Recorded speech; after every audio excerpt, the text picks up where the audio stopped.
जय श्रीराम मित्रांनो, मी आहे ऋषी आव्हाड. तर रेशीम उद्योगचा आज आहे आपला दिवस 17वा. तर मित्रांनो बघू शकता, आळ्या आपल्या जास्त पाला खाते, त्यामुळे ते पाल्यासोबत लटकून खाली पण पडत आहेत. त्याची काळजी घेतली पाहिजे. तर आपला शुक्ल्या भाई आळ्यांना पाला टाकून घेत आहेत.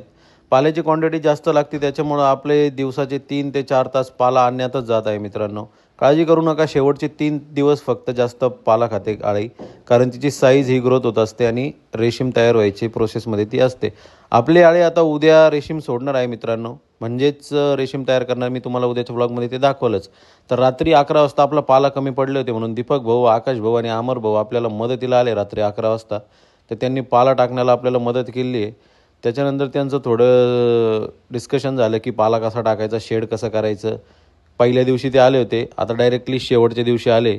बघू शकता, दीपक भाऊला वाटलं आपण पण करू, पण पहिल्या दिवसानंतर डायरेक्ट शेवटच्या दिवशी काम करून थकल्यानंतर एकदम गंभीर त्यांचं बोलणं चालू आहे की किती फायदा होईल, किती लॉस होईल. तर त्यांनी कॅल्क्युलेशन पण लावून टाकलं 50,000 रुपयाचं, किती फायदा होणार, किती लॉस होणार. त्यांचा हिस्सा पण त्यांनी मागून टाकला आहे लगेच 17व्या दिवशी. तर भेटूया उद्याच्या ब्लॉगमध्ये. जय श्रीराम.